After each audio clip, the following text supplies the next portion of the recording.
Everyone gets back on the train and they start moving again. Danielle is sitting on the edge of the boxcar, her walkie-talkie beside her. Clementine sits next to her. "Do you want to talk, Clem?" Carly asked the teen. Clementine quickly shakes her head. "What about you, Danny?" Carly questions. Danielle frowns and shakes her head as well. "Okay, are you okay, Danny?" Carly asked the young girl. "No," Danielle muttered. "What's wrong?" Carly questioned. "I'm just thinking about what Chuck said," Danielle replied. "What did Chuck say?" Carly asked. "That what happened to Duck would happen to me," Danielle said. "The fuck he did. I'm gonna go talk some sense into him. You girls sit tight," Carly huffed. Danielle nods, and Carly goes to talk to Chuck, who is standing at the front of the train. "What the hell did you say to Danielle?" Carly inquired. "She told you what I said, didn't she?" Chuck replied. "You told her she was gonna die, that she was gonna end up like Duck. Why'd you go and do that?" Carly demanded. "'Cause she is," was Chuck's blunt reply. "I don't know much about you folks, but I can tell you, sure as the sun's gonna come up tomorrow, that you'll keep going on like this and that girl ain't gonna make it. None of those kids are." "What do you know?" Carly huffed. "I know that you don't have a goddamn plan. We get to Savannah and then what?" Chuck asked. "We'll figure it out," Carly said. "Well, get to Figurian because it'll be on top of us before you know it," Chuck said. "Look, you'll need to sit down and hash things out. Find a map, for Christ's sake. I'd give you one if I had it. And if something were to happen to you, you gotta prepare the kids. Teach them how to use a weapon." Carly sighed, knowing he was right. She already had a close call with Lily. Clem knows how to shoot and Danny's just a little kid. "You think she's too young to handle a gun?" "There ain't too young, not anymore. You gotta consider her a living person. That's it. You're either living or you're not. You ain't little, you ain't a girl, you ain't a boy, you ain't strong or smart. You're alive," Chuck said. "I suggest you give both your girls a haircut, I have scissors in my pack. And then show all of those kids how to use a gun, if they don't know how, because like it or not, that's what saves your life from here on out. Explain to the little one how they work and not to be afraid. I don't mean to tell you how to do your job, but too many people have died already." "You're right," Carly said. "And seeing another kid die might just do me in," Chuck said. "I hear you," Carly said. "It's not bad advice. But next time, save the harsh words for me, not the kids." "Will do," Chuck said. Carly nodded and walked away, going back to check in on Clementine and Danielle. Danielle looked over to her and asked, "Did you talk to him?" "I did. He had some, he explained himself and made some good points," Carly said. "Look, we're not going to let anything bad happen to you. But there are some precautions we have to take." "Okay, yeah, that makes sense," Danielle said. "You need to learn to protect yourself," Carly said. "Like hiding or running away?" "Got it." Danielle nodded. Carly shook her head. "You need to learn how to shoot, honey." But what if I mess up?" Danielle worried. "Don't think like that. You won't," Carly replied, picking up her gun and showing it to the child. "First, don't be afraid of it. It's just a tool. But know where your finger is all the time. And don't put it on the trigger unless you want to hurt somebody." Danielle hesitantly took the gun. Okay. "See, it's not scary," Carly said. "It's heavy," Danielle commented. "You'll get stronger. To aim, you look right down the top, through that notch. Line up the sight at the end with your target," Carly explained. "Okay. Squeeze the trigger, steadily, okay? Don't give it a quick yank or pull," Carly told her. Danielle nodded. "Steady. I can do that. And always aim for the head." "What if it's a bad person? Not a walker?" Danielle asked. "Then just keep shooting," Carly said. "Okay. I'm ready," Danielle said. Carly grabs an empty bottle from the ground and set it onto a crate. Danielle aims the gun. Carly helps her properly hold it.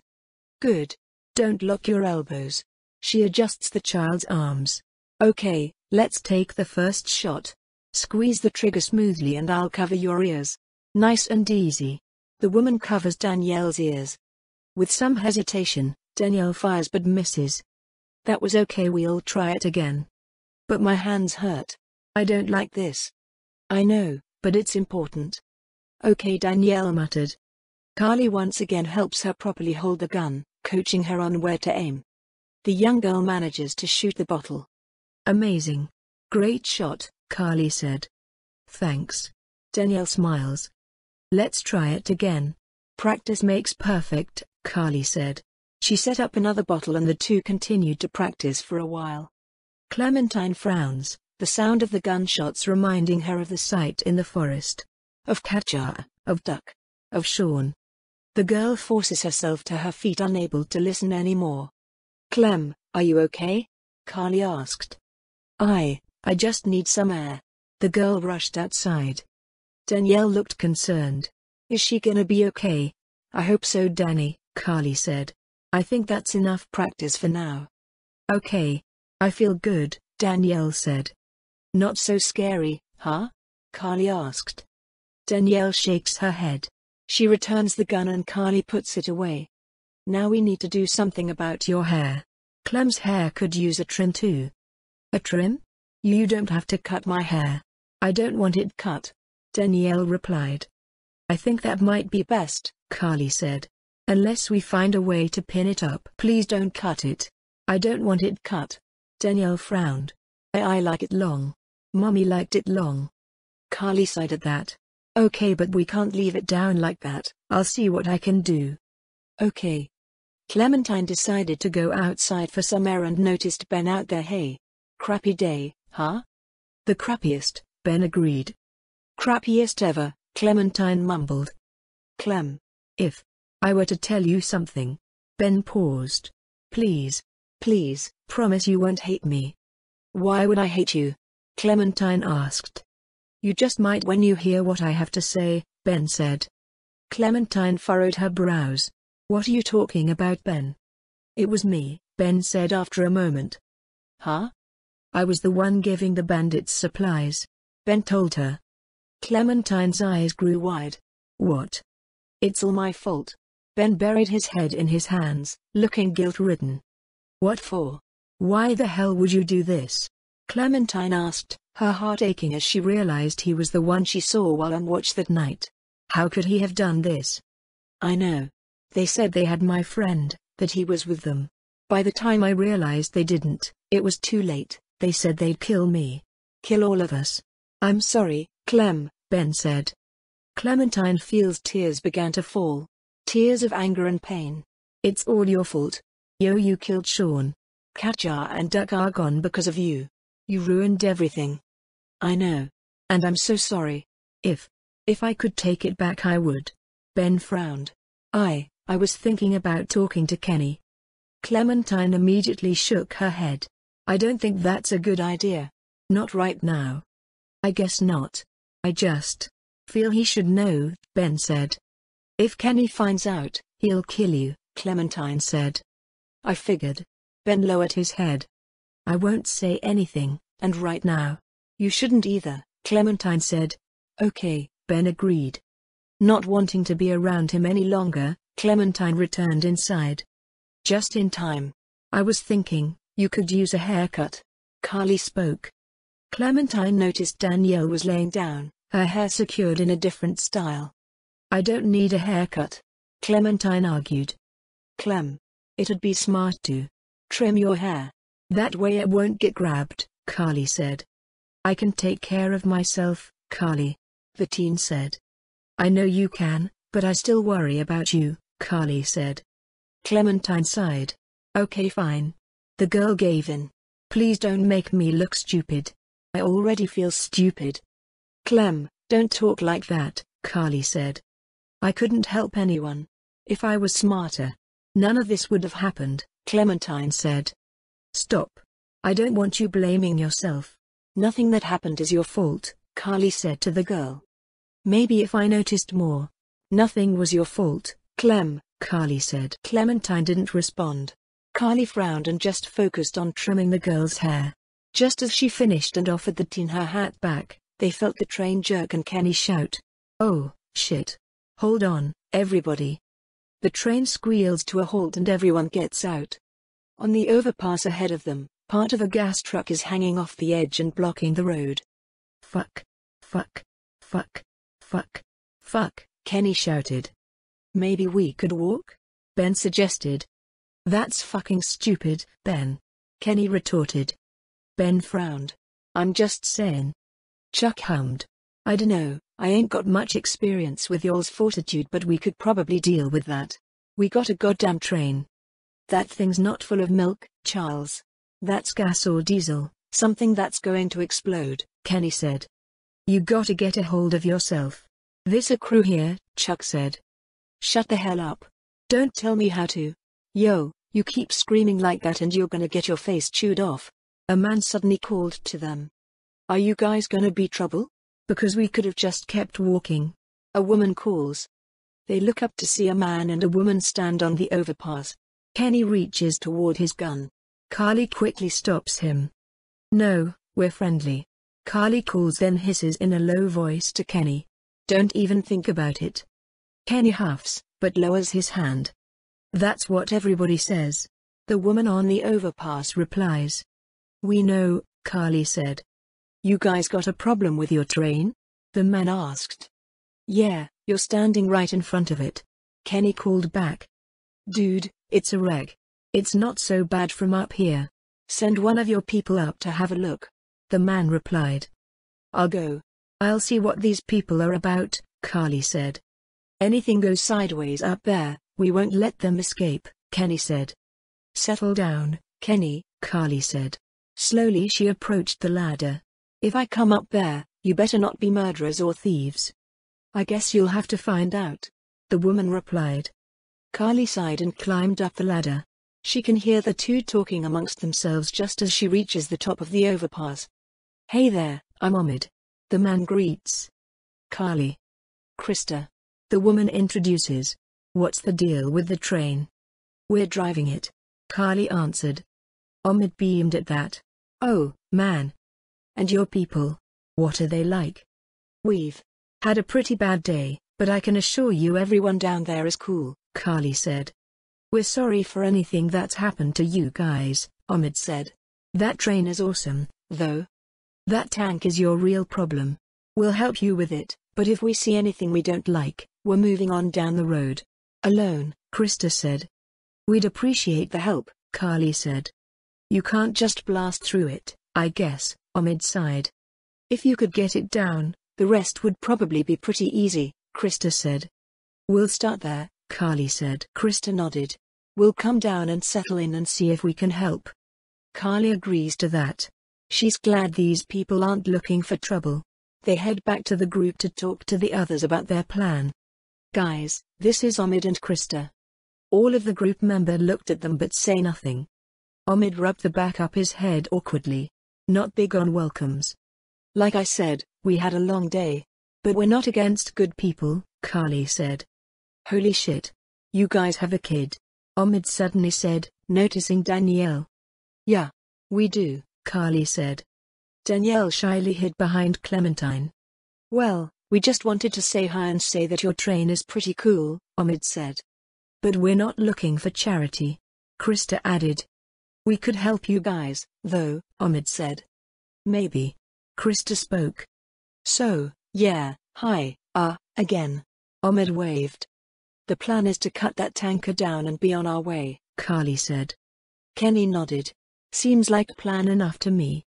You want to start in on that tanker? Ahmed asked. I'll get to know the girls for a minute, if you don't mind, Krista said. Carly nodded in response. Kenny looked to Ahmed. Why don't I show you how this thing works, in case something happens? Really, Kenny? Carly asked. It's probably for the best. Someone might want to have a look inside of that station back there, too. Kenny suggested. Sounds great. Let's do this thing, Ahmed said. Kenny and Ahmed enter the cab. Krista goes to talk to Clementine and Danielle. Chuck sits on a rock, playing guitar. Ben sits on top of the train. So, where are you from? Clementine asked. San Francisco. Krista replied. You're pretty far from home then. Clementine noted. I blame the one in there. He wanted the great American road trip, Krista said. I guess he got a little more than he bargained for, huh? For sure. Carly walked over to the girls. I'm gonna take a look around, you two good here? Well, I can come too, Clementine said. I'll watch your back. All right kiddo, Carly agreed. Can I come? Danielle asked. Carly and Clementine exchanged looks. Carly reluctantly nodded. Sure, I don't see why not. You three be careful in there, Krista said. We will. Clementine replied as she stood, taking Danielle's hand. Carly and the two girls make their way over to the station. They notice the word survivors inside is painted on the roof. Clementine frowned, she wondered if there were still any survivors inside. Carly and Clementine approach the door, Clementine holding onto Danielle's hand. Carly tries the door, but it's locked. Damn. We'll have to find another way in, Carly said. Carly notices a window above the door but can't see into it. Danny, you think you can take a peek inside? Carly asked the young girl. Danielle nodded. Carly picks the girl up and allows her to look into the window. Okay, I can see in. What do I do now? What do you see? Carly asked. Lots of crates and stuff, Danielle said. Maybe we can find the key or figure out a way to knock this door down, Carly said. Danielle reaches through the window and unlocks the door. I think I opened it. For real? Clementine asked. I think so, Danielle said. Carly places Danielle down and tries the door. It opens. Nice job, Danny. Clementine praised. Thanks. Danielle smiled. They enter the station and it's too dark for them to see much of anything. Maybe we can find something to prop the door open, Clementine suggested. Yeah, sounds good, Carly said. Clementine notices a brick on the ground and uses it as a door stopper. Sunlight illuminated the building. That works. Nice thinking, Clem, Carly said. Okay. What do we need? Clementine asked. Something to help us deal with the tanker out there, Carly said. They looked around. Clementine spots a blowtorch. What about that? Actually, that's exactly what we need, Carly said. But how do we get in there? Clementine asked. I'm not sure. Maybe. Carly paused and notices the keys are inside the cage. Damn. There's the keys, but we need a way to get them. She looks at the gap above the door. There's some space up there, but not much. Danny, do you think you can go over the top of the fence and grab us the key? Danielle nods in response. Be careful, Danny. Clementine tells the little girl. Danielle nods.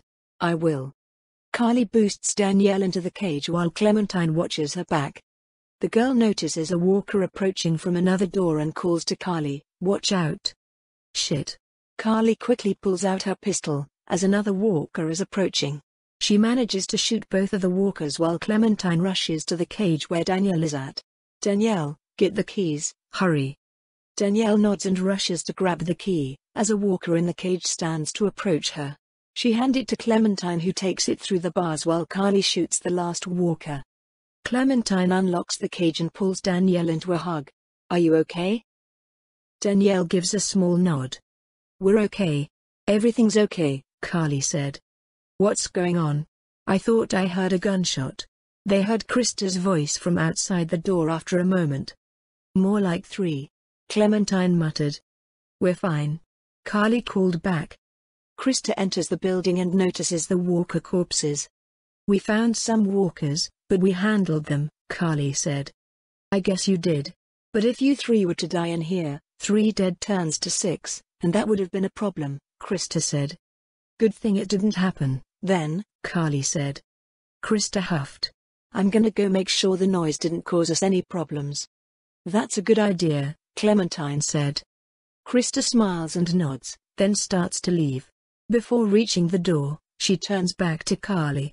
I hope you know what you're doing for the kids' sake. We're still alive, aren't we? Carly replies. Yeah, you are, Krista said, then turns to leave. Can we get out of here, please? It's spooky. Yeah, Danny, Carly said. Are you sure you're okay? Yeah.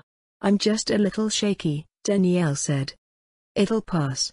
Carly picks up the blowtorch and they head out and return to the group. Omid exits the cab when he spots them. Find anything? We found a blowtorch in the station. This might help us out. Excellent, I'll come up there with you to have a look. Omid climbs the ladder. Carly follows after him. Carly sets the blowtorch down and turns it on, but it doesn't ignite. Shit.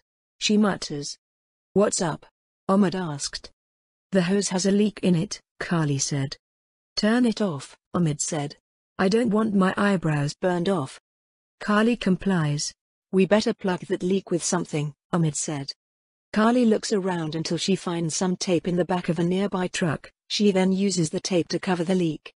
I'm not gonna be much help with cutting this thing. Yeah. Me either. It's pretty much out of our reach, Omid said. But your friend down there. He's pretty tall. Ben? Carly asked. Yeah. Why not send him up here? Omid suggested. Carly was unsure. I don't know. Do you have a better plan? Omid asked. She didn't. All right, I'll go get him. Carly reluctantly agreed. The woman headed down to go get Ben. Me, you want me to do this? Ben was shocked that she had even suggested that. Ben, you can handle it. We're counting on you here, Carly said. She really hoped he'd be able to do this. But what if I mess up? Ben asked. You won't. I'm sure it'll be okay, but we need you to do this, Carly said. Ben took a deep breath. Okay. Ben shakily looked to the ladder and began to climb. Great, you're here. You know how to work this thing? Omid asked. You are, not really, Ben stammered. Well, it's pretty simple. Omid showed him how to turn it on. Just focus on the hitch, it should cut right through. Hey, are you sure this will work? Ben asked. Dude, you're melting metal with fire. It'll work, Omid said. Ben nodded. I got this. He muttered to himself before turning on the blowtorch. He started to cut the hitch while closing his eyes. He was more than surprised that it was actually working. That's crazy, look at it go, Omid said. After a few moments, the truck starts to slide down. Noticing this, Omid pulls Ben backward to safety before the teen can fall. So crap. Thanks, Ben said. Omid nodded. No sweat, man.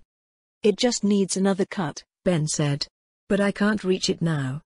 Damn. No way I'll be able to reach it, Omid said. Maybe if. Ben trailed off. If what? No. Never mind. Ben shook his head. Hey, don't do that. What's on your mind? Omid asked the boy. If I dangle you by the edge and you cut, we'd be able to reach it, Ben said after much hesitation. What? Omid asked, wondering if he had heard right. I'm sorry. I know it's stupid. Omid sighed, stopping him. All right, we'll try it. Just don't drop me. Oh, okay, Ben said. He would try his best not to. Omid leaned over the edge and used the blowtorch as Ben held onto his arm to keep him from falling. As Omid cuts, Ben glances up and notices something. Oh shit. Guys, there are walkers on the way. Carly calls to them. Omid flinches. What the what? There must be thousands. Ben panicked. We gotta go. Now. Cut. Cut. I am. Omid exclaims after another moment. He says, it's going. Pull me up. Ben quickly pulls him up and the tanker falls and crashes into the ladder, destroying it. How the hell do we get down? Ben asked. I don't know. Fuck, Omid said. Kenny go, we'll find a way down. Everyone but Ben and Omid get into the train as Kenny starts it up.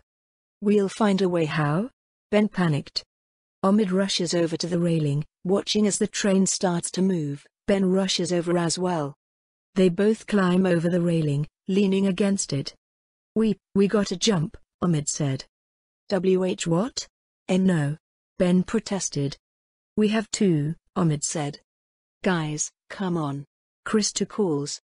Ben starts taking quick breaths, not knowing what to do. It's fucking scary, right? Omid asked him, then looked behind them to the walkers. But that's scarier. Seeing Ben wasn't going to jump, Omid pushed him. Ben yelled and landed on the train with a yelp.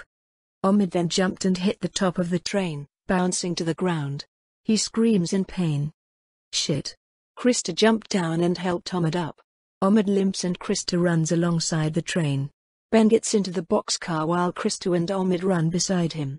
Carly and Ben grabs Krista's arm and hoists her into the boxcar. Clementine and Carly then reach to Omid, but he falls behind due to his leg. Omid! Krista exclaims. Omid picks up the spend and manages to grab Carly's hand. The woman and Krista quickly help him into the boxcar. That was a lot of them, Omid muttered. Why yeah, Clementine muttered. Are you okay? We're alive, but my leg is fucked, Omid replied, through heavy breaths. We're fine, Clementine. We're fine, Krista assured the teen. Things just kept getting worse. Clementine decided this was the worst day ever. Everyone walks through the empty streets of Savannah. Carly, Ben, Krista, and Kenny have drawn their pistols, and Chuck carries a shovel. Clementine is clutching to Danielle's hand while Omid limps along, his injured leg now bandaged. Fuck, Omid groaned, stopping for a moment. Hey, are you okay? Clementine asked. Krista answered for him. He's not okay. His leg's pretty bad. Krista, I'm fine, Omid said. You're not fine, you need to rest. Krista replied. He needs to rest. It's not safe to stop out here in the open, we need to keep moving. He can rest after we find a boat and get out on the water, Kenny said. I don't know how much longer he can keep on like this. If his leg gets any worse, we're going to have to carry him, Krista said. Or leave him. Kenny scoffed. Krista shot him a look. What? No, that's not an option. We can't. Lady, I've known you for all of 12 hours. You don't get to say we, unless you mean just you and him. Kenny interrupted. You know, since this all started, I've seen the best come out of a lot of people, and the worst come out of a lot of others. I guess we know which side you came down on. Krista huffed. There you go again, we. There is no we, there's us, and there's you and your boyfriend slowing us down, Kenny said. Krista narrowed her eyes. Go to hell, Kenny. Kenny chuckled at that. You taken a look around lately? It ain't that long a trip. Guys, stop. We've all got to look out for each other, Carly said. How much farther, Kenny? Should be just a few more blocks to the riverfront. Kenny replied. Suddenly the bell tower starts ringing, causing them to stop in place. What the hell? Ben muttered in confusion. Maybe this city's not so dead after all, Krista said. Keep moving. No one's ringing that bell, it's automatic, on a timer. Kenny claimed. The others weren't so sure about that. Look. Danielle's voice draws their attention as she notices a figure climbing on the rooftop. Clementine looks up and her eyes widen. Someone's up there. The others check as well. Are you sure? I don't see anything, Ben said. Before Clementine can answer, her radio gives a sudden crackle. The girl furrows her brows and reaches into her bag to check it. Clementine jumps when the radio crackles again. If I were you, I'd get out of the street. Now. An unrecognizable voice speaks. What the fuck? Who is that, Clem? Kenny asks the young girl. I don't know. Clementine says honestly, only for Kenny to snatch it from her and press the button to speak. Hello? Who the hell is this? Kenny asked. There is no response. What the hell was that? Is someone trying to fuck with us? Omid asked. Sounded more like a warning, Ben said. Ask not for whom the bell tolls, Chuck mumbled. What are you yammering on about? Kenny asked. It tolls for thee. Chuck finished. Dozens of walkers start to approach the group. The bell has stopped tolling. Oh, shit. Carly swears. God damn it. Run. Follow me. Kenny calls. The group ends up killing several walkers as they run through the street. A walker trapped under a car suddenly grabs onto Kenny's ankle, making him fall and drop his gun. He grabs onto a pole and tries to pull himself toward the weapon. Kenny! Clementine exclaims. Carly quickly shoots the walker and Kenny scrambles to his feet. Little too close, don't you think? Kenny asked. Carly shot at several of the walkers, making sure to keep them away from Clementine and Danielle. There's too many of them, Ben says. Chuck knocks over one of the walkers and drives his shovel through its chest. You'll get the hell out of here. I'll catch up with you. But. Clementine tried to protest, but Kenny grabbed her arm. We gotta go, Kenny said. All of you, move your asses. River Street's right up ahead. The group continued to run but noticed more walkers. That's not all, Ben gasped. Oh, gimme a fucking break. Kenny huffed. Wait, where the hell's Chuck?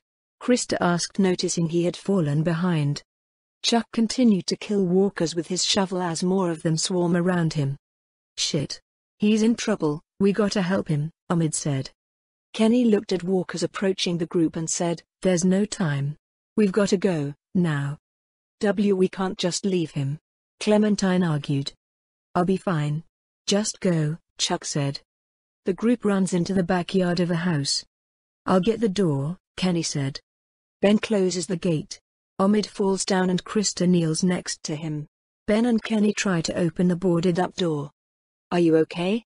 Clementine asked Ahmed. Ahmed moves to a sitting position and groans. Yeah. You've opened up your wound, you're bleeding. Shit, that's gonna get infected. We've got to get him inside, clean him up. I'm working on it, Kenny grumbled. Well, work faster, would you? Won't be long before those things outside figure out where we went. You know they can smell blood, Krista said. Kenny rolled his eyes. Lady, I ain't the one who's bleeding. Let's just find a way inside, Carly said. I've been trying. The door's locked up tight. Too heavy to force it without making a whole lot of noise, Kenny said. Maybe there's a better way in, Carly said. Well, if there is, I ain't seeing it, Kenny replied. There's some kind of pet door here. Ben tries it, but sighs. It's locked too. Who the hell ever heard of a locked doggy door? Kenny asked. I have. Ahmed spoke.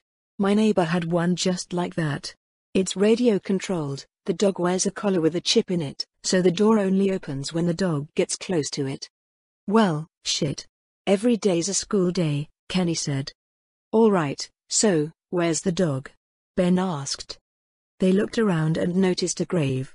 Everyone sighed. Kenny huffed and went to the shovel by the shed. Clem, do you think the dead people saw us come back here? Are they going to find us? Danielle asked the older girl. No, they didn't see us. We were too fast for them, Clementine assured the child. Okay, I hope we can get inside soon, Danielle said. We'll be okay, Danny. I promise, Clementine said before looking to Ahmed. How's your leg? I'm all right, Ahmed said. Krista disagreed. You're not all right. You've reopened your wound, you're losing blood, and God only knows what might have gotten in there. It could be infected, it could be. No offense, but you really need to work on your bedside manner, Ahmed said. It probably looks worse than it really is. You'll be okay, Clementine said. Thanks, kiddo, Ahmed said. With the shovel in hand, Kenny headed to the grave and prepared to dig up the dirt mound. Hey, be careful. Digging up dead things isn't what it used to be, you know what I mean? Ahmed said. Don't have to warn me, Kenny replied. Ben, Carly, and Krista approach the grave as Kenny begins to dig. What's buried down there? Danielle asks Clementine.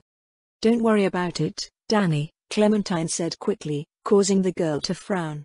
Kenny finishes digging up the grave and sits the shovel aside. Ben quickly covers his nose. Oh, God, the smell. Were you expecting it to smell like roses? Kenny scoffed. He looked at the carcass and picks up the collar which seems to be stuck. He pulls a bit and suddenly the dog's head falls from its corpse and the collar comes off. Fuck. Ben quickly turns away. Okay, that is not cool. Krista turns away and starts to vomit. Both Clementine and Danielle look concerned. Krista, are you okay? Clementine asked. Once Krista composed herself she answered, I'm fine, honey. It's just the smell. Ahmed frowned. Are you sure you? Krista stopped him. I said I'm fine, okay?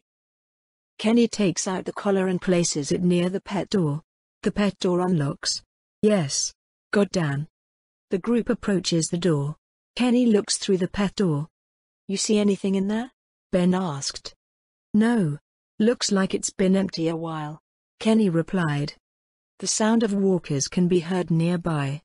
Whatever you're gonna do it fast, Krista says in an anxious tone. Okay, let me see if I can reach up in there, Kenny said. Be careful, Ben said. Kenny tries to reach the door handle but cannot. Fuck, it's no good, I can't get it, Kenny said. Here, let me try. I think I can. I can do it. Danielle says. I can fit inside and unlock the door. I don't know, Danny, Carly said. I wanna help, please. I promise, I'll be fast. Danielle replied. After a moment Carly sighed and said, okay, just hurry. Danielle nodded and crawls through the pet door. They wait anxiously, but it's not long before Danielle opens the door. Ta-da, Danielle said. Nice job, Danny. Clementine praises. Omid gets up. Can we maybe move inside? My leg's starting to hurt like hell. Kenny stepped through door and looked around. Looks okay from here, everybody in. Everyone enters the house. Krista help Omid onto a couch in the living room. Omid groans in pain. Sorry. Krista apologizes. No, it's okay. I'm good.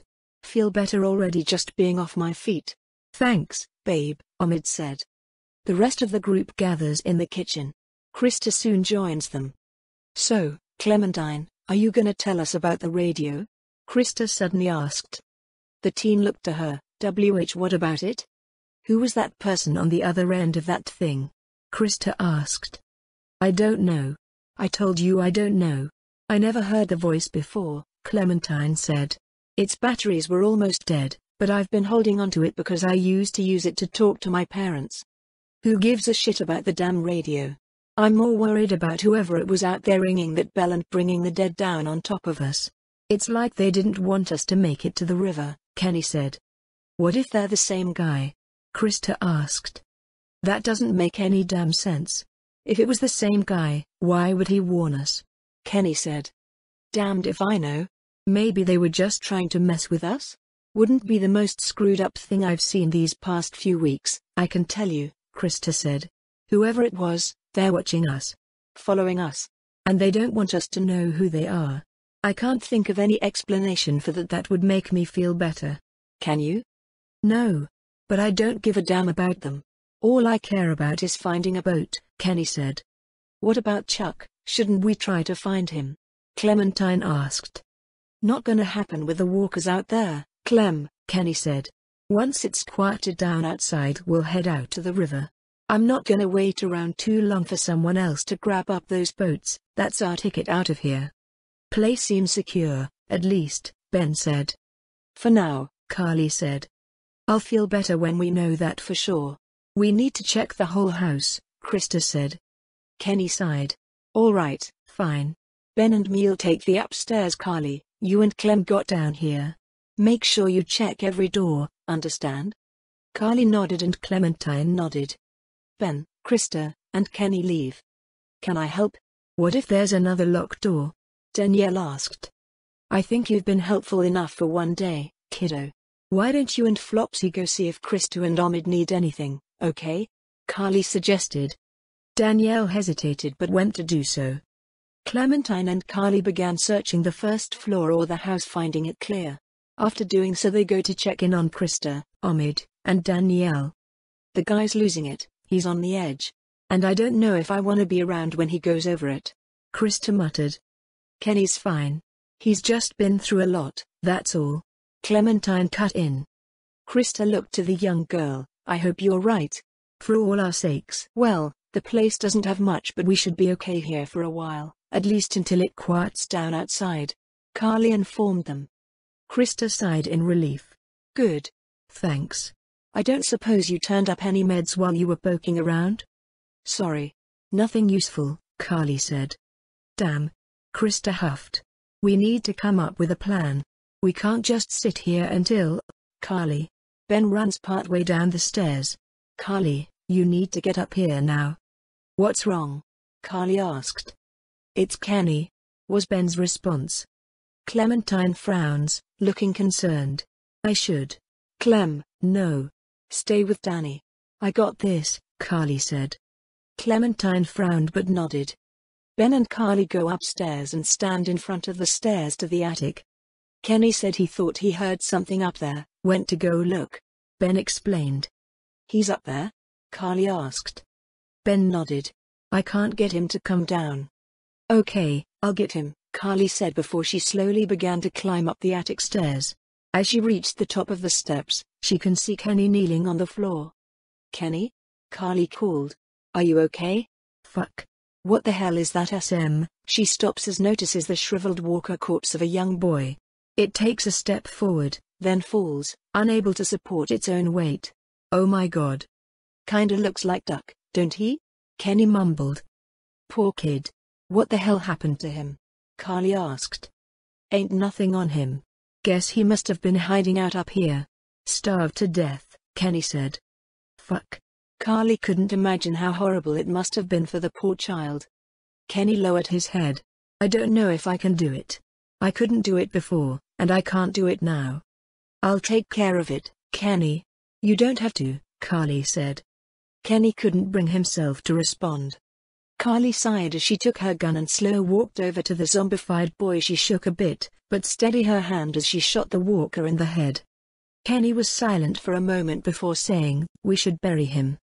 I'll take care of it. Carly picked up the child's body and sadly makes her way downstairs. She doesn't speak to anyone as she headed outside and carries the body to the backyard. She places it in the grave with the dog and covers the grave with dirt as Clementine and Krista briefly watch from a distance before going inside. Just as Carly finishes filling the grave, she notices a figure behind the fence. However, the person runs away as soon as she sees them. Hey. Hey. Who the hell are you? Carly called to them, getting no response. Hearing the noise, Ben and Krista run out to the backyard. Is everything okay? What's going on? Krista asked. I saw something. Someone watching us. Carly replied. Kenny soon joins them in the backyard. Kenny? Are you? Kenny cuts Ben off. I'm fine. I'm fine. What's all the ruckus? Carly saw someone watching us from outside the gate. Ben answered. Kenny was surprised to hear that. What? Who? I can't be sure. They ran off before I could get a good look. Carly replied. I don't like this one bit. Not one bit, Ben said. Me either. Walkers are one thing, but the thought of someone out there actually stalking us. Krista shuddered. All right, that's it. We've stuck around here long enough. It's time to get back on track, time to get down to the river and find ourselves a boat, Kenny said. I don't know if Omid's well enough to move yet. Krista protested. Well, he'd better get ready. Because I'm going down to River Street right now to find a boat, and as soon as she's ready to go we're moving out, Kenny said. Yeah, the sooner we get the hell out of here, the better, Carly said. Well, then, hell, what are we waiting for? Ben will go with you. I'll stay with the girls, Carly said. All right, Kenny agreed. As much as I could use your shooting skills, if things got ugly, since I know some fucker is out here messing with us, you sticking with the girls is probably best. Carly nodded. Let's go, Ben. Daylight's burning. Gonna go grab my gear, then we'll head out, Kenny said. Okay, Ben said. A while later Kenny and Ben walked down an abandoned street, both quiet as the trek forward. Hey, thanks for letting me come along, Ben muttered after some silence. Just don't screw this up. I don't feel too good about having a kid watch my back, Kenny said. I promise I won't screw up, Ben replied. He frowned. He felt so uncomfortable being alone with Kenny, especially knowing he was the cause for everything that had happened to their group, to Kenny's family. Do you want to talk? About what? Kenny asked. About anything that's happened, Ben said. No, Kenny immediately said. Are you sure? I know it was. Kenny cut him off. River's right up ahead. Keep moving. As they continued to walk, bells started tolling and Kenny angrily draws his pistol, knowing the sound would bring the dead. Son of a bitch. That bastard's fucking with us again. It's another trap, Kenny said. No. Listen. That's not the same bell as before. This one's further off, Ben said.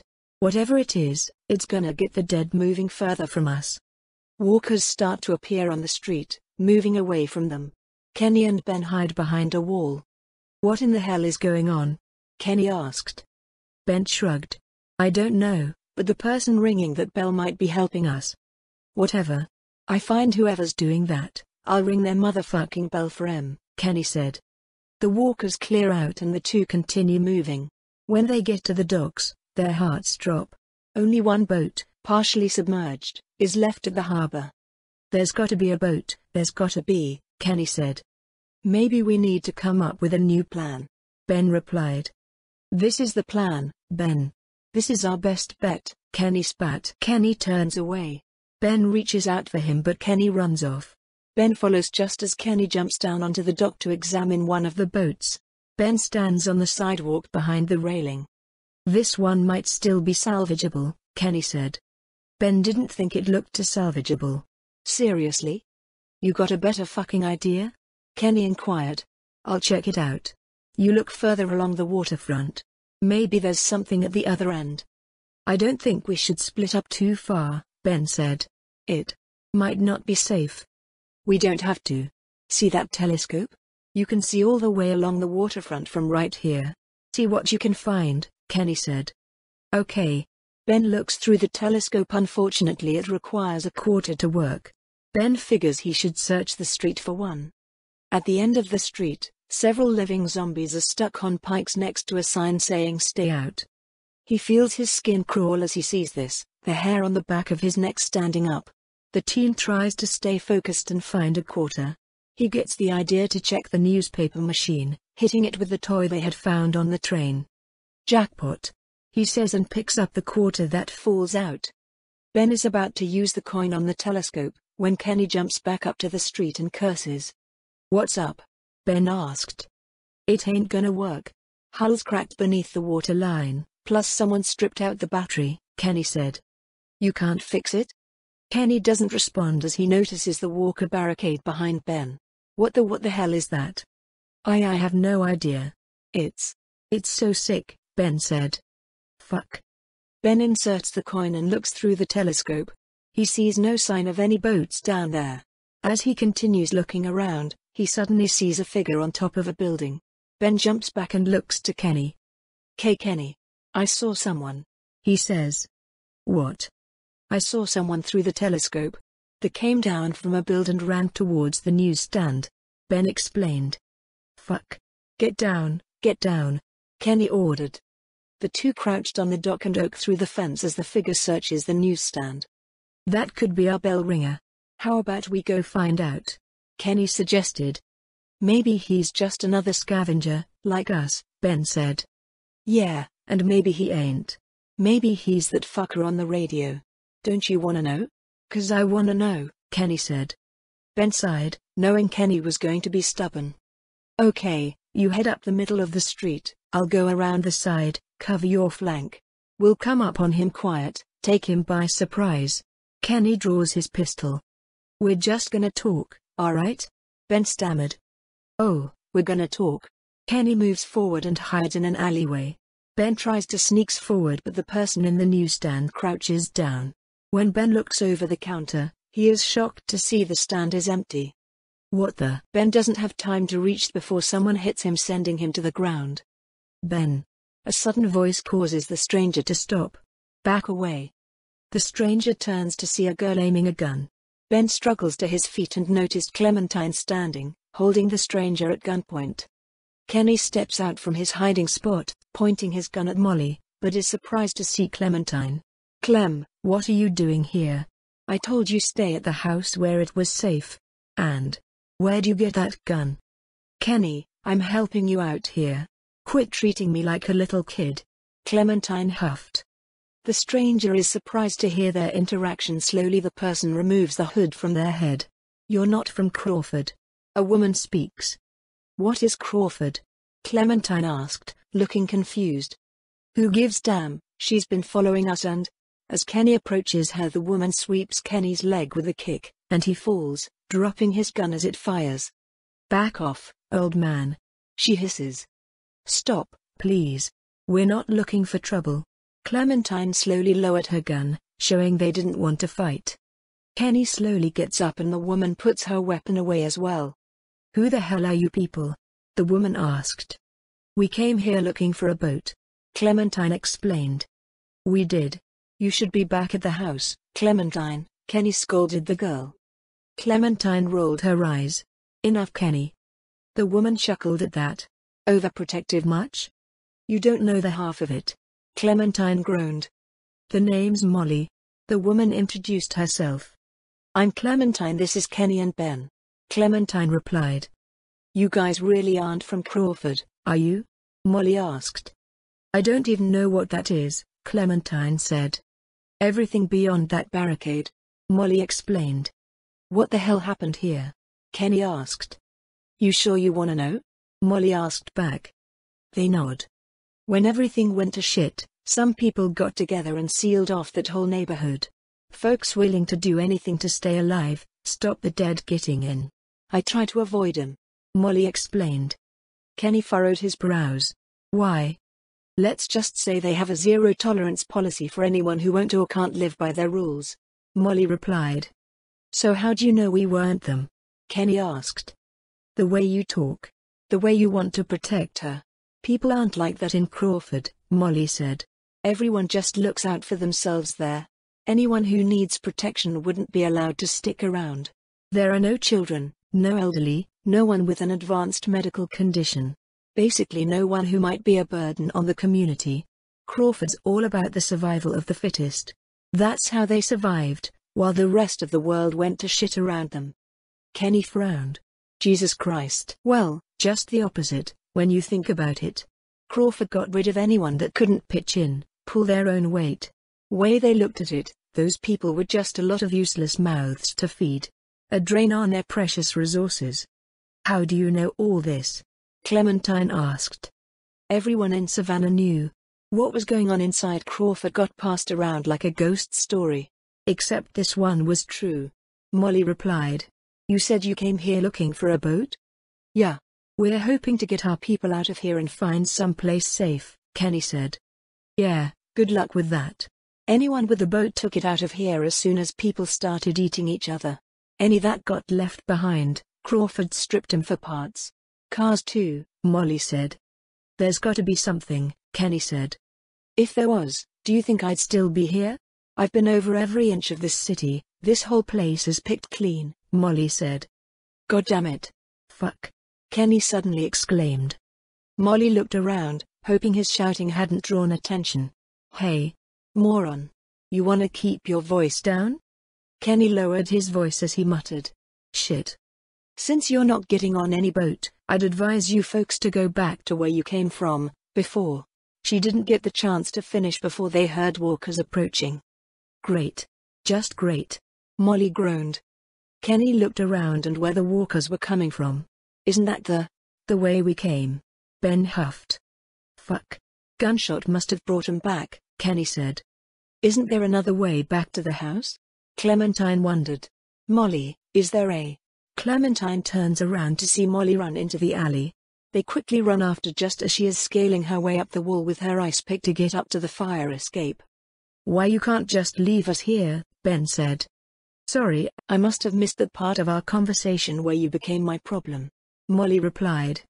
Clementine sent her a pleading look. Don't leave us here. Please. Molly sighed at that and slowly reaches out her hand. Come on. Make it fast. Kenny and Molly help Ben climb up as walkers fill the alley. Come on, Clem. Kenny calls ready to boost the girl up, however the two find themselves forced apart by the walkers. Jay, just go. Clementine calls to him.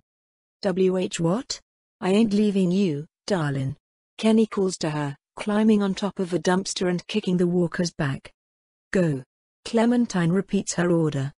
Kenny still refuses. Clementine, there's a manhole cover, that's your way out. Molly tosses her ice pick to the teen. Don't tell her that shit, Kenny snapped. Clem, I'm gonna find a way to you, just go. Molly tells her. Clementine takes the climbing pick. With some struggle she pries open the manhole cover, and climbs down. Clem. Kenny yells for her. Clementine climbed down the ladder, flinching as a walker falls from the open manhole above and crashes to the ground. Kenny. Can you hear me? The girl waits for a response but doesn't get one. I'm okay. I'll find a way back to the house. The girl was unsure if her voice was heard or not. She looks at the ladder behind her. Walkers continue to growl and groan above ground. There was no going back that way. Clementine walked down the steps and through the sewers, reaching a tunnel sloping down with sewage running through it. She starts to carefully walks through it. The girl continues to walk through the sewer, and soon comes across a group of walkers consuming a corpse. Clementine gasps and quickly enters the small passageway on the left, hoping they didn't notice her. She spots a drainage pipe and hesitantly turns the wheel of the pipe to the right. Water begins flowing from the pipe on the other side of the passageway grate, and the sound attracts the walkers. She felt the wheel and noticed it seemed loose. The girl gave it a yank and pulled it free. A walker stands in front of the passageway and the girl quietly swore, hoping it would move. She quietly exits the passageway, taking the wheel with her. She turns left and uses Molly's ice pick to unlock the grate in front of the passageway. She opens it and enters the area from earlier. She places the wheel on the drainage pipe and turns it to the right. Water flows through the grate near the pipe, and walkers stop eating and approach the sound. Clementine waits for them to pass, returns to the passageway and enters the area where the walkers previously were. Her heart drops when she realizes that the partially consumed corpse is Chuck, his gun lying nearby. Oh, my God. Chuck. She picked up the gun and realized the man must have shot himself. I'm so sorry, Chuck. You deserved better. The girl frowns and goes to the end of the hallway. A single walker stands at the end of it, its back turned as it concentrates on the grate in front of it. Clementine sneaks toward the walker, planning to kill it with ice pick. Suddenly, a walker's hand reaches out from the grate on the floor and grabs her leg. The first walker starts to approach the girl. Clementine uses the climbing pick to pry the zombie's hands off her. As she stands up, the other zombie stands in front of her. Clementine kills the approaching walker with the ice pick. She quickly continues on before the other ones notice her. She walks to the end of the hallway, where there is a manhole cover with no ladder leading up to it. The girl frowns and then takes out the climbing pick and tries to jump up the wall, but her foot hits the sign, making it come loose and reveal a hole in the wall behind it. Furrowing her brows, Clementine pulls the sign down and steps through the passage behind it. She enters a room with supplies and furniture. Whoa! The girl quickly put her guard up as she notices the beds and food. She wondered if someone was living down here. Clementine opens the door and enters the next room, where she finds a group of survivors. One of them shakily points a revolver at her, and Clementine raises her hands. Oh my gosh! The man shakily lowered his gun. It's a kid. I don't want any trouble. I'm kind of lost, Clementine said honestly. Lost? How did you get down here? The old man asked. I got separated from my people, Clementine said. You can't let her leave. She's from Crawford. A woman hissed. If she goes back there and they find out we're down here. Are you from Crawford? Don't lie to me, I'll know. The older man asked the girl. Where else can she be from? Everywhere else around here is dead. The woman from before huffed. I'm not from Crawford. My group came out here looking for a boat. We got separated by the walkers, Clementine said. You can't trust her, Vernon. You can't let her leave, the woman said. The man, Vernon, sent her a look. What do you want me to do, Bree? Shoot her in the head? Why not? That'd be more of a mercy than anyone from Crawford ever showed us, Bree replied. Think, Vernon. What do you think they'll do if they find out we're down here, right under their feet? She's a child, Bree. I can't do that, Vernon said. Then let me, Bree said. Clementine flinched at that. Please. I swear, I'm not from Crawford. I saw what they did. I didn't come here to cause trouble, Clementine said. My name is Clementine. PL, please don't kill me. I just want to get back to my group. Vernon placed the gun down. Vernon, what are you doing? Shoot her, Bree said. She's just a kid, Bree. And I had one just like her, Vernon replied. Clementine sighed in relief. Thank you. You're really not from Crawford? Another man asked. Clementine shook her head. No, I'm really not. Well, we are, Vernon said. Or were. We got out of there when they started sealing up the place, starting weeding out the sick and the old so their perfect survivor society wouldn't be threatened. No room for weakness or vulnerability in their little master race. You don't look that old. So, you're sick? Clementine asked. We were sick. We belonged to a cancer survivors group that used to meet at the hospital here. Now we're in remission, Vernon explained. But that wasn't good enough for Crawford. They'd already rounded up 5 of us before the rest managed to hole up and hide from them down here. This old basement's been abandoned for years. You claim you were attacked, but how'd you get down here?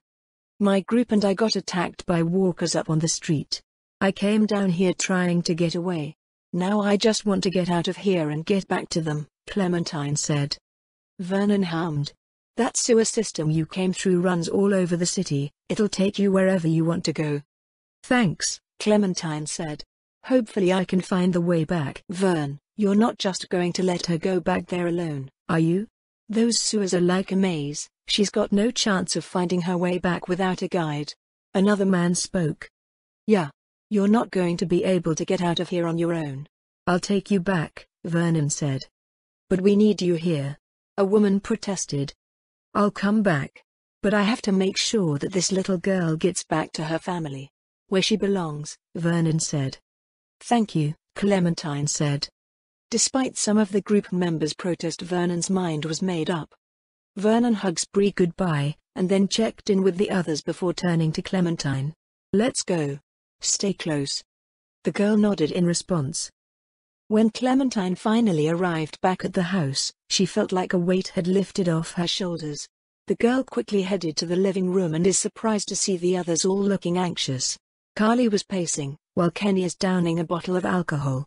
Kenny immediately gets up as he spots her and pulls her into a tight embrace. Never do that to me again. I'm sorry. Clementine hugs him back. She can smell the alcohol on him as he clings to her. We were worried as shit. He slurs his words. Thank God you're back. See, I knew she'd be okay. This is my girl. And I ain't gonna let anything bad happen to her. We were all worried, Clem, Ben said. Yeah. The old man practically had a panic attack. We had to almost drag him back to the house, Molly said. Glad you're okay, kid. Thanks, Clementine said to her, breaking from Kenny's embrace. Who's the fossil? Molly asked, noticing Vernon. Molly. Clementine sighs at the disrespect. This is Vernon. He helped me get here. Oh. Well. That's good. Molly said.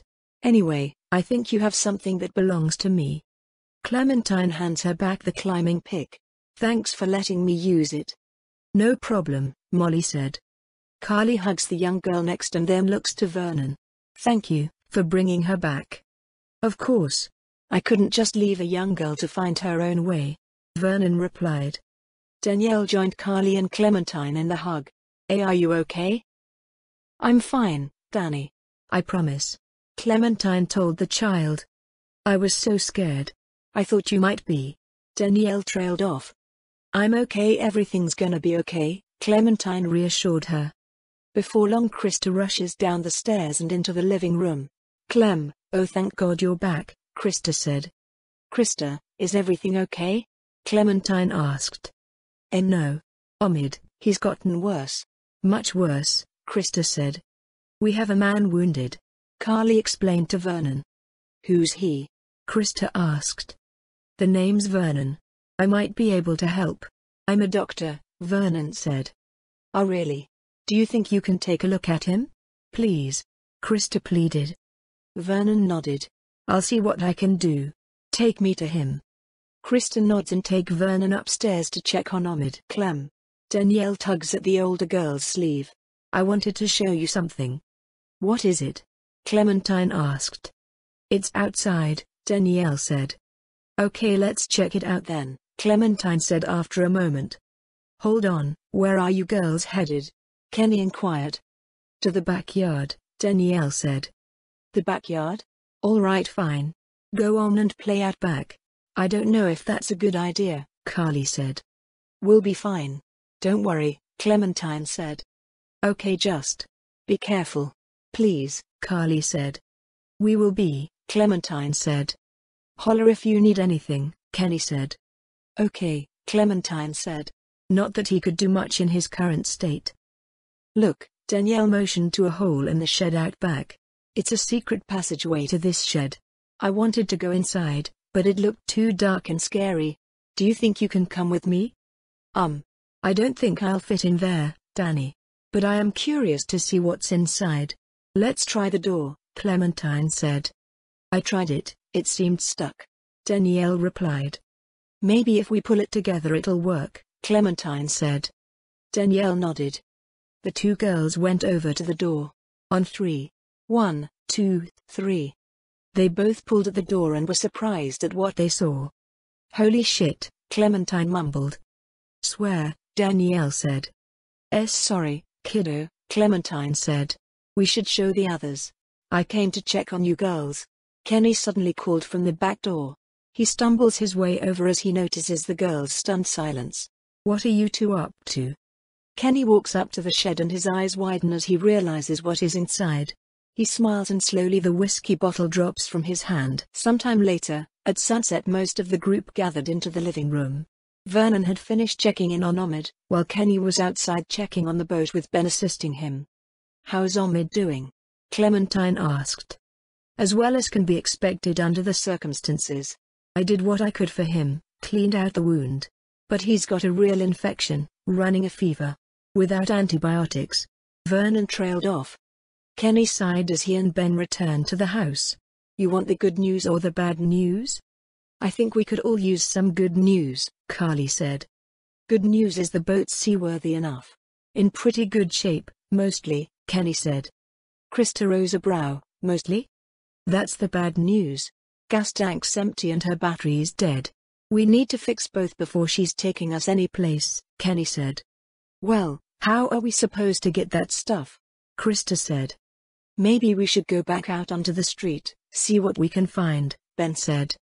Molly shook her head. That's not gonna work. Crawford took everything and brought it inside their walls. They siphoned every gas tank, stripped every batter. There's nothing left out there, you saw that for yourselves.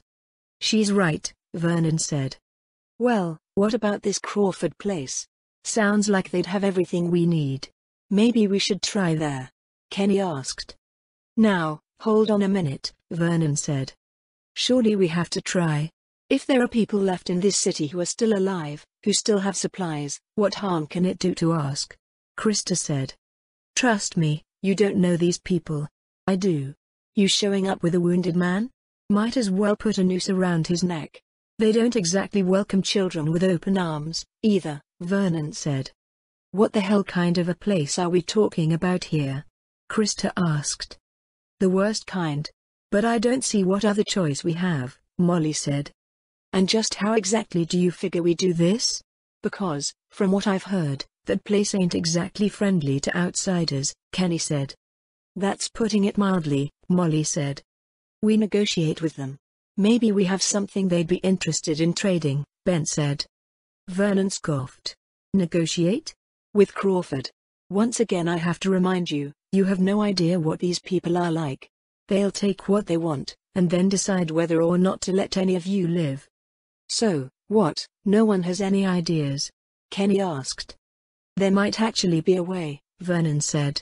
I know the sewer system that runs beneath Crawford like the back of my hand. Y'all wouldn't happen to have a map by any chance? Yeah, actually. Kenny pulls the map from his bag and unfolds the map and places it on the coffee table. I think I could lead us through so we could pass under the perimeter and right into the center, where they keep their supplies. We come up right underneath them, take 'em by surprise, grab what we need and get out before they even knew what hit 'em, Vernon said. That's actually not the worst idea I've ever heard. I mean, it's close. But I don't know, maybe it could work, Molly said. I've thought about it before, just never had the people to do it. But I think if we all work together, we could pull it off, Vernon said. And what do you want in return for all this help you're giving us? Kenny said. Crawford doesn't just have what you need for your boat, they're also well stocked with medical supplies. Medicine that my people could use, just as yours could, Vernon said. We can do this. We have to, Krista said. So, it's decided, then? We're going to Crawford, Kenny said. How do we know where they store their supplies? Ben asked. I used to watch them from one of the bell towers just outside the perimeter. I've seen them carrying all kinds of stuff into that old Catholic school off the town square. I think they're using it as some kind of supply depot. There's a good chance we'll find what we need in there, Molly said. I don't know about you, kid, but I'd rather take a chance on doing something than just sitting around here waiting to die. That boat out there is an answered prayer, we just gotta push a little bit farther. Are you in or out? Kenny said. Ben does not reply. We should go tonight, under cover of dark. I'll go let my people know, give you all a chance to prepare. I'll be back before midnight, Vernon said. Be careful, Krista said. That's how I'm still alive, Vernon replied. The group separates. Clementine walks toward the stairs where Danielle is sitting. Danny, are you okay? Clementine asked the girl. Danielle nodded. Is it going to be dangerous? Is what gonna be dangerous? Clementine asked. Crawford. Danielle replied. I can't lie to you, Danny. Yeah, it's gonna be dangerous. But it's the only way to get the things we need to make Homid better, and get the boat working. That's why we have to do this. Do you understand? Clementine said. I don't want anyone else to die. Danielle frowned. Neither do I. But no one else is going to die, Danny, Clementine said. But you can't really promise that, can you? Danielle asked. No, I guess I can't. Sorry, Clementine sighed. What should I do? Can I come too? Danielle asked. Well, I don't know, Danny. We'll have to see what Carly thinks. Okay, Danielle said. And you have to promise to stay close to us if she says yes, Clementine said. I will. I promise. Okay, we'll talk to her, Clementine said. The two girls spoke to Carly, who was reluctant but eventually agreed to let Danielle tag along. Hold on, you're bringing her? She's a little kid, Krista said. It's safer to bring her with us than to leave her here, Carly said. What's that supposed to mean? Exactly what it sounds like. We had a creep on the radio, possibly following up. And Omid's not in great shape. If he turns. He won't turn, Krista said. If he does, I'd feel more comfortable knowing Danielle is safe with us. Carly replied. She's your responsibility, who are we to judge, Molly said. Fine. I just hope you're not making a mistake, Krista sighed. She'll be fine, Carly said. All right then. Everyone get ready, Kenny told the group. Everyone nodded. It is nighttime when everyone, but Omid gathers in the backyard. Krista loads her gun, Molly studies the map, and Kenny searches the shed and returns with some items he found. Check out what I found in the garage. Hatchet, hacksaw, some other tools. Might come in handy on this little break-in, Kenny said. That's great. That should help. Kenny nodded. Carly. Can I talk to you a minute? Carly nodded and the two walked a bit away from the group. Is everything okay? I took another look at the boat. She's a 30-footer, Kenny said. And? We're gonna have a capacity problem, Kenny said. Boat that size ain't gonna hold more than 5 people, even with one of them a kid. Crap, and there's 8 of us. With Krista, Omid, and Molly. Assuming everyone makes it back alive, that's still too many, even if we cut Molly loose. Before this is over, we're gonna have to make a decision, Kenny said. You can't be serious, Carly said. Look, I'm just saying, if we want the best chance of... Before Kenny can finish, Vernon and Bree enter the backyard. Kenny turns to them. Who the hell is this? This is Bree, she can help us, Vernon said. Help us how? Carly asked. I was a student at the school where Crawford keeps their supplies. I know the layout, Bree answered. With her help we're in and out faster. Anyone got a problem with that? Vernon said. I guess not, Carly said. Then what are we waiting for? Let's get moving, Molly said. Whoa, hold on a minute. You're not taking the kid with us. Did you not hear anything I said about the kind of place Crawford is? If you take her in there and they find her, Vernon protested, noticing Danielle. I'm not leaving her alone in the house with only Omid to protect her. Just not happening, Carly said. For what it's worth, I don't think it's a great idea either. Molly spoke. She's coming. I'll protect her, Carly said. You heard her, Kenny said. Let's move out. Ben offered the hatchet to Kenny, and he took it. Let's get this over with, Krista said. The group heads off, leaving the house behind. After Vernon leads them through the sewers, they eventually come to a stop. The group stands beneath a manhole cover. This should be it.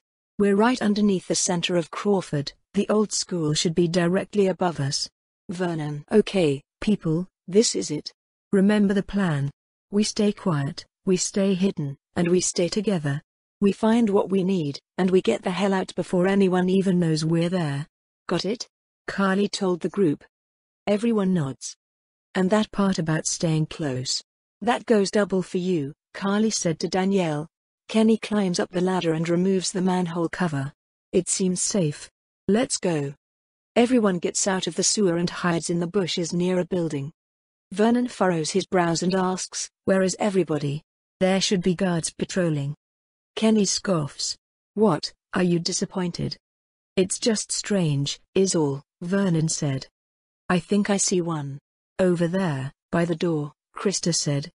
Okay, I'ma sneak up, try to take him out quiet. The rest of you wait for our signal and then follow me over. Everybody got it? Kenny said, holding the hatchet close. The others agreed. Kenny slowly approaches the guard with his gun drawn. Turn around, nice and slow. The guard turns around, revealing itself to be a walker. What the fuck? Kenny chops him in the face or shoots him several times, killing him. The rest of the group comes out of hiding. What the fuck is a walker doing inside here? More walkers approach and Kenny calls to the others. Fucking run. Everyone runs inside St. Felicity's Catholic school and Kenny closes the doors behind them. They run up the stairs and burst through a door into a hallway of lockers. Vernon and Bree close the doors. Fuck. Fuck. Do you think they saw us? Kenny asked. I don't think so. I think we're good, for now, at least, Carly said. What the hell happened here? I thought this place was supposed to be secure. Krista huffed. Molly shrugged.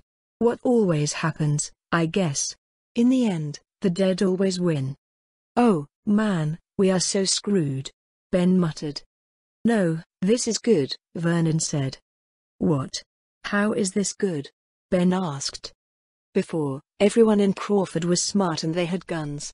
Now they're dumb and they don't. Hey, trying to look on the bright side here, Vernon said. I agree.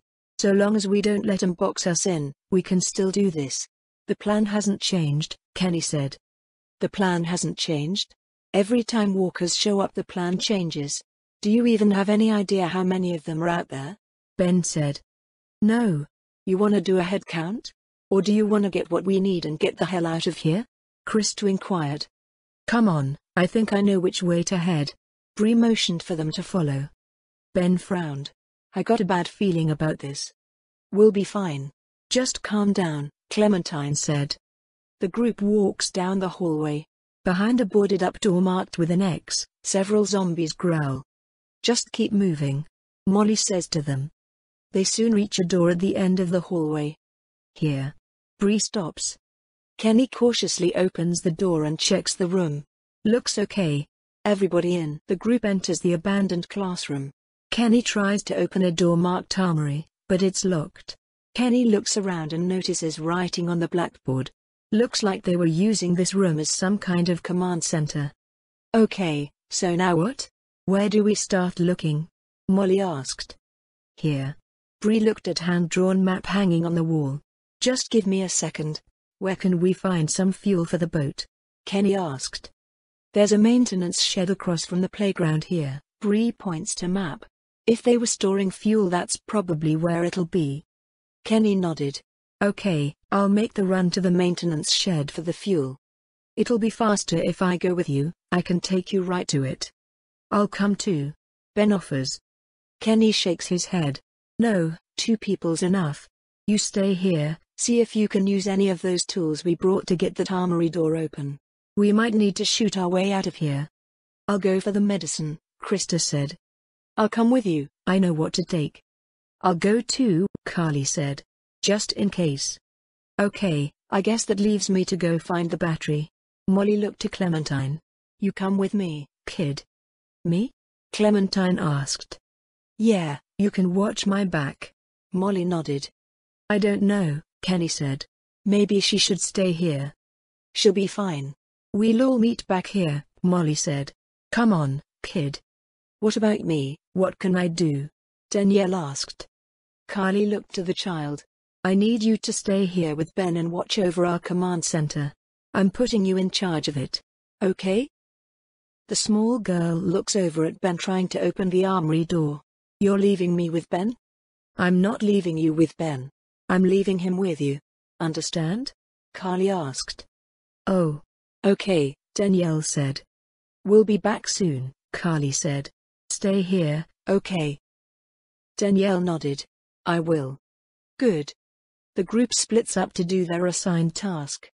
The alleyway to the auto shop's down here. Molly leads the way, with Clementine not far behind her. The two get to an alleyway and walk down in silence until they reach a door. They go through the door and down the fire escape. As they enter the shop, they notice a walker crawling on the ground and Molly narrows her eyes. Molly? Molly ignores the young girl as she rushes to the walker. Molly kicks the walker several times and repeatedly stabs him with a pick. Molly. Molly. Clementine called. What? Molly snaps. I think you got him. Clementine replied. Molly shook her head. One more. She stabs the walker again, then kneels down to check it for supplies. She finds a tape but tosses it aside. Nothing useful. We don't know that. We should take it, Clementine said. Do what you want, kid. Molly shrugs, still looking angry. Clementine went to pick up the tape, pocketing it before walking back to Molly. He's wearing medical scrubs. He must have been a doctor or something. Yeah, well, he ain't shit now. Molly kicks Walker again. Come on, let's find a way inside the garage. There's got to be a battery in there. Clementine nodded and went to try the door, but it wouldn't open. It's jammed. Not a problem. Look over here. Molly motions to a car jack on the ground. This should work. Okay, good. Molly picks up the car jack just as walkers start clawing at the fence, pushing it over more and more. Let's hurry. Molly places the car jack under the garage door. The walkers knock over the fence and start approaching. Molly hurriedly pushes up the garage door. She and Clementine crawl inside. Take a look around. I'll make sure no stragglers get under this door, Molly said. Okay, Clementine agrees. Clementine looked around, eventually spotting a hydraulic hose. The girl tries to pry the hydraulic hose. Molly notices this. Here, let Hilda and I help you out, Molly said. Hilda? That's what I call her. Don't judge. Molly walks over and uses Hilda to cut the hydraulic hose. The car slowly starts moving down the lift. That did it. Clementine smiled. The car accelerates and crashes to the floor, setting off its alarm. Whoa, whoa, whoa. That's probably not good, Molly said. Not at all, Clementine agreed. Walkers start clawing under the door. Molly runs over to fight them off. I'll try to hold them off. Just get that battery off the terminals.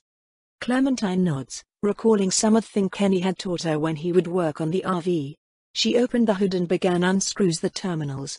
She detaches the terminals and picks up the battery. It's heavier than she expected. Got it? Yeah, but we still got a problem here. Put it in here, I'll carry it. Molly motions to her backpack. Clementine puts the battery in the woman's backpack. Okay, follow me. Molly climbed on the semi-truck. Move your ass, kid. Clementine climbed up the semi-truck as well, and soon walkers surround it. Now what? Skylight, Molly said, drawing a gun and shooting the glass. With the glass broken, Molly jumps and uses the pick to climb up to the roof. She then helps pull Clementine up. Come on. Molly jumps to the adjacent rooftop, using Hilda to help her climb up. Why you want me to jump? Clementine gasped. You have to. You'll be fine, Molly said.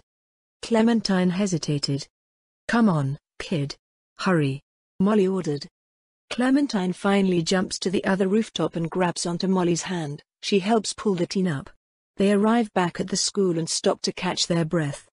What do you think happened to Crawford? Clementine asked. Don't know, don't care. As far as I'm concerned, these fuckers got what was coming to them, Molly said. Not a lot of sympathy for the people who died here, huh? Clementine asked. I have about as much for them as they did for the sick and the old and anyone else they didn't think was fit to belong in their little paradise. So, Yeah, fuck 'em, Molly sighed. I'll catch you later. Go check in with your dad. I'm sure he's worried. Kenny's not my dad, Clementine said. I know. But he sure acts like it, Molly replied. Wait. You've still got the battery? The teen called. Molly nodded. Yeah, I think I'll hold on to it. Make sure your people don't leave without me. See you back in class. Molly. The woman runs off without another word. Clementine sighs and drops down through the hole in the ceiling. The young girl walked down the hallway. Kenny and Bree run inside the door, holding gas cans. Clem. Thank God you're okay, Kenny said, as he spotted her. Wanna help us out, kid? Bree asked, sounding a bit panicked.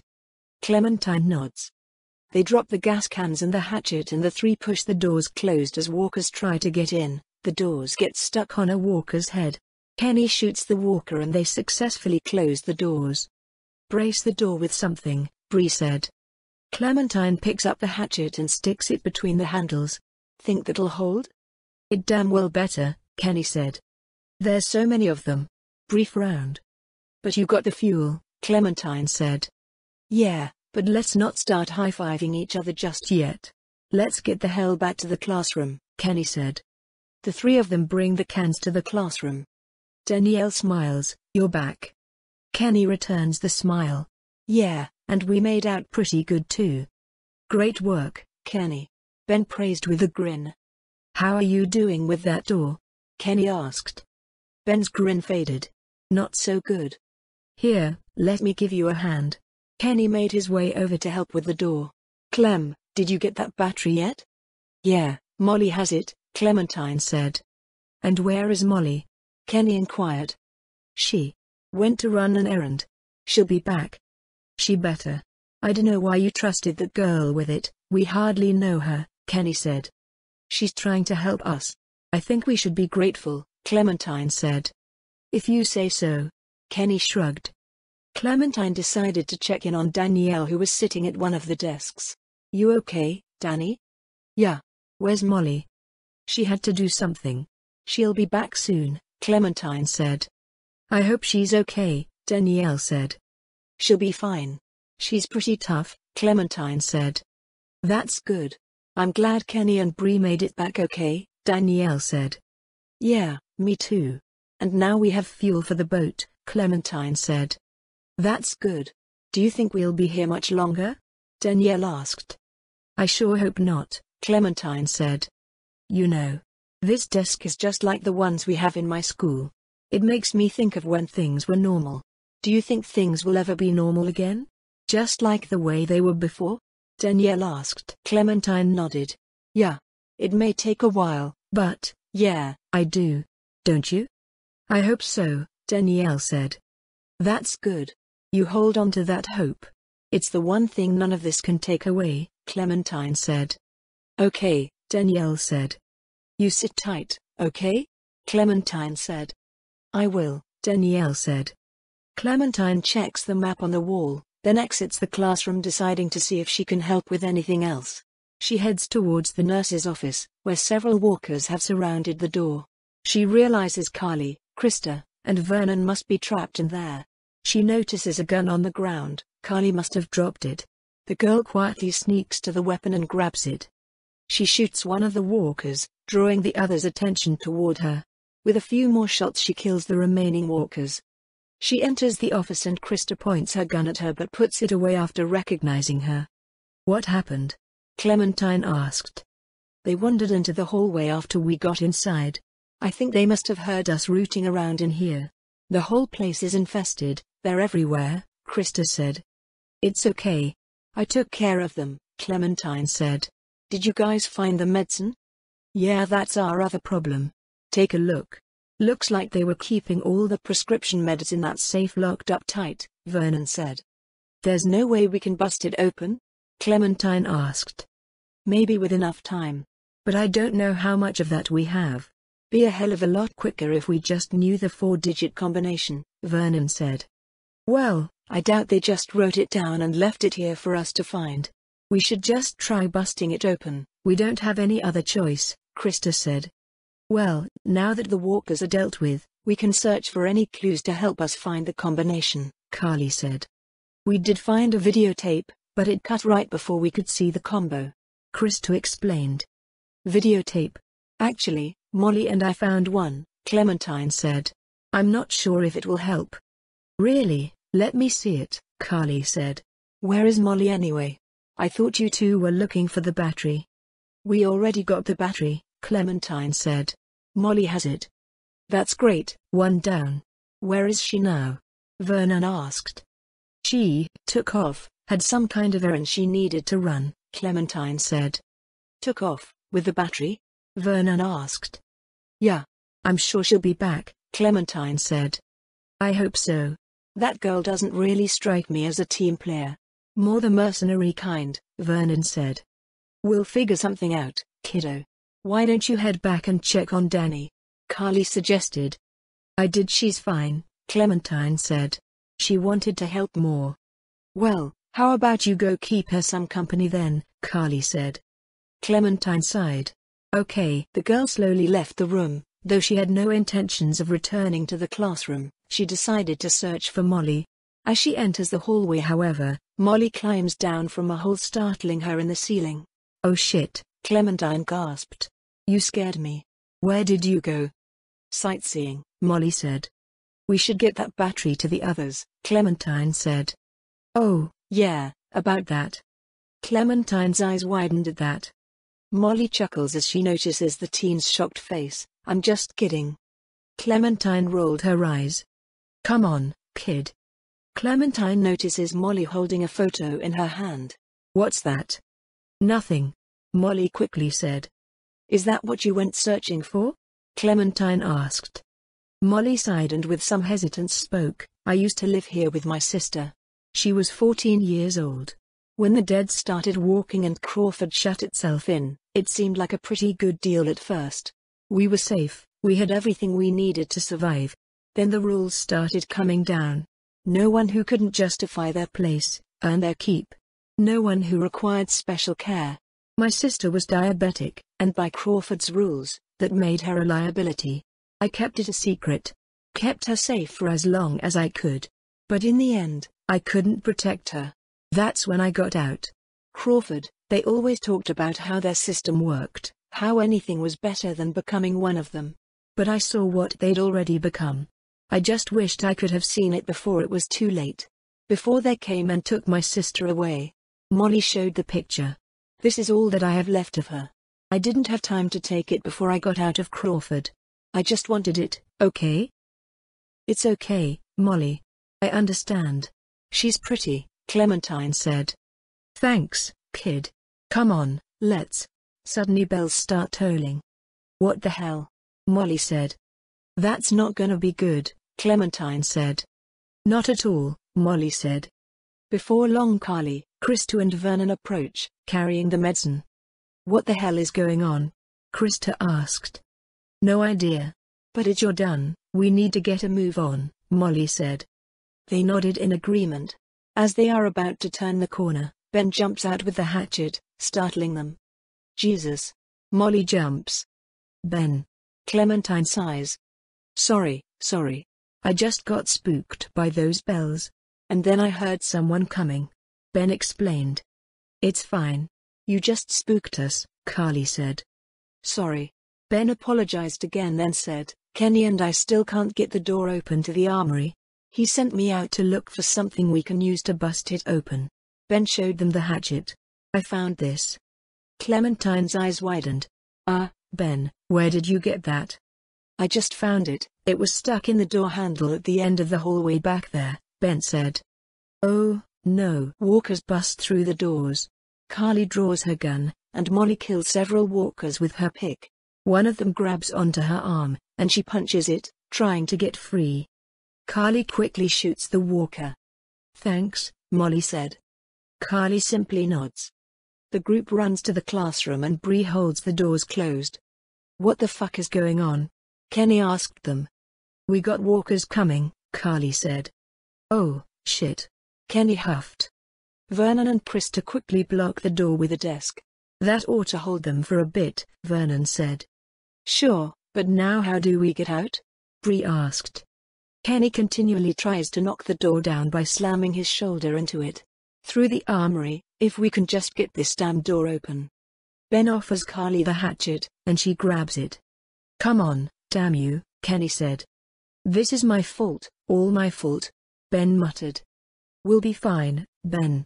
We're gonna get out of here, Carly reassured him. Ben shook his head.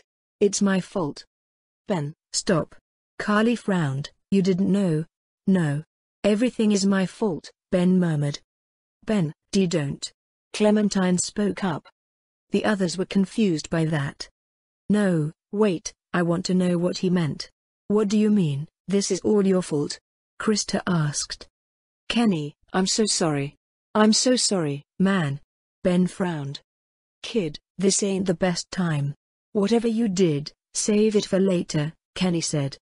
Ben frowned, muttering to himself. I opened the door, I let them in. I said save it for after we get out of here, Kenny snapped. Ben cut Clementine off. It's been me all along. Putting all of us in danger. Katja and Duck. It was all me. It was all me. Kenny kicks the door open. Wait a minute, what are you saying? It was me who made the deal with the bandits at the motor inn, slipping them supplies. I thought maybe I could keep them off our backs. When it got discovered, that's when they attacked. That's when Duck. Kenny lunges at Ben, and Vernon quickly grabs him. Carly and Bree going to help hold him back. Kenny, calm down, please, Clementine said. You little pissant. You are fucking dead, you hear me? Dead. My wife and child, you got them both fucking killed, Kenny snapped. Kenny, listen to me. We can't do this right now. We have to get the hell out of here. Please, Clementine said. Kenny stops struggling to attack Ben. Molly scoffs. Nice group you got here. Not the time, Molly. Carly replied. If this asshole thinks he's getting on my boat after what he did, he's out of his motherfucking mind. Kenny shoved Ben. You hear me, shitbird? You can stay behind and fucking rot. Kenny, we'll sort this out later. After we get out of here, okay? Carly said. Ain't nothing to sort out. I just told you the way it's gonna be, Kenny snapped. The boat's not big enough for all of us. Somebody's gotta get left behind, might as well be this piece of shit right here, Kenny said. Well, I vote we leave him. I'm sorry, Ben. I know you mean well, but all I want to do is get back to Ahmed. And you put that at risk, Krista said. Wait, don't I get a vote? Danielle asked. Of course you do, Carly said. I don't think we should leave anyone behind, Danielle said. I'm with you, Danny. We should stick together, Clementine said. Krista sighed. On second thought, I think I'm gonna abstain. Carly? I've seen enough of Crawford to know that becoming like them is the beginning of the end. I vote Ben stays with us, Carly said. What about the rest of us, don't we get a say in? Bree is cut off as a walker breaks through the door and grabs her.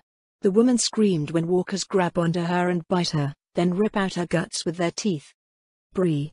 Vernon screamed. Now can we go? Molly asked. Yeah. Everyone move. Now, Carly said. The group runs through the armory door. Kenny tries to slam it closed but it doesn't stay that way, the lock is busted. Great, just fucking great, come on, there's gotta be a way out down here.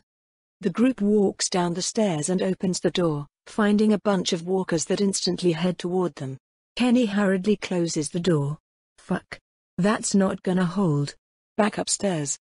The group rushes up the stairs and Kenny takes a rifle from a nearby corpse as the others continue up the steps. Kenny fires at the walkers as they walk through the door. Carly and Krista also shooting as they rush towards a window to escape. This leads to the roof, we might be able to find a way down from there. Krista motions to the window. Vernon looks outside and asked, You didn't come into town from the railroad, did you? Yeah, why? Kenny asked. Never mind. I can see the sewer where we came in from here. I think we can do this, Vernon said. Well, what are we waiting for? Go. Go. Kenny ushers them out. Everyone except Carly and Kenny climbs out the window.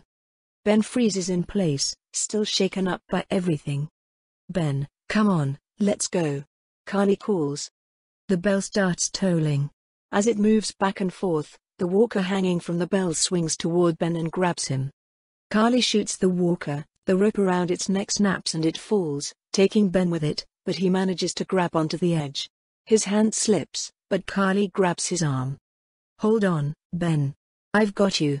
Climb up. Come on, you can do it," Carly said. "There's no time. You have to go, now," Ben said. Carly shakes her head. "Quit fucking around, Ben. Come on. Let go, damn it. Get the others out of here. Kenny, help." Kenny hesitates. Just let me go." Walkers get closer to the top of the stairs. Kenny huffs but rushes over and helps Carly pull Ben up. "Why?" Ben asked. "Just shut up and move your asses." "Hurry," Kenny said. Ben frowned but obliges.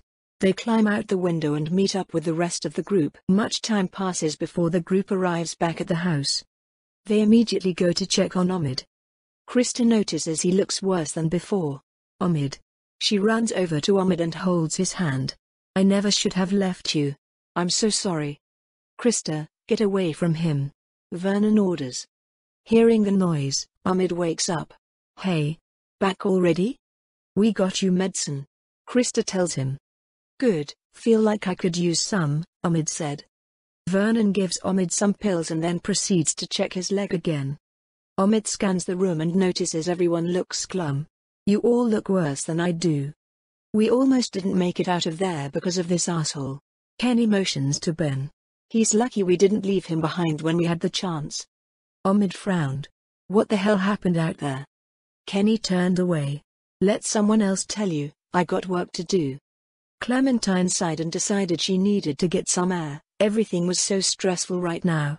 The girl walked from the room without a word. Vernon continued to check on Omid. "Okay, with a little luck you should start feeling better pretty soon. I'll stay here for a few more hours to check on you." "Thanks, Doc," Omid said. "Yes, thank you so much." "Where'd Clem go?" Molly asked. "I'm sure she's fine," Carly said. "She could probably use some space." "Are you?" "She seemed upset the entire walk," Molly pointed out. "She will be fine. It's been a long few days for her." "For everyone," Carly said. Molly nodded her understanding, but she decided she should go check on the girl. She was worried about the kid. Clementine stood outside in silence. The girl decided to get some air. The group was falling apart, and it hurt to know it. The girl furrows her brows when she hears what sounds like static. She knows it can't be her walkie-talkie as she left it inside. She goes to see what it is. As she peeks through the gate, she suddenly feels someone grab her from behind. Before she can react, a hand covers her mouth and a gun is pressed to her head. The girl tries to struggle free, but he pressed the gun harder. "Stop. I won't hesitate to pull the trigger." Clementine's struggles die down. Now. Be a good girl, and don't fight." The girl feels her heart pounding, wondering what this man wants from her. But she quickly recognizes his voice sounds a bit familiar. "Clem, you out here, kid?" Molly stops, eyes widening as she sees Clementine and the man holding her at gunpoint. "Let her go." Molly speaks suddenly. The man turns to her, still keeping the gun to Clementine's head. Molly, stay back," Clementine said, not wanting the woman to get hurt. "I won't say it again. Let her go," Molly ordered to the man. The man responds by hitting the young girl in the head with the gun, knocking the teen out cold before turning around and pointing the weapon at Molly. Molly goes to attack him, but he pulls the trigger, shooting her once in the chest, then again in the head. Hearing the gunshots from inside, the others are concerned and alerted. The strange man picks the small teen up into his arms, the girl's hat falling off in the process. Carrying the young teen, he walks away, leaving the gate open to allow walkers inside.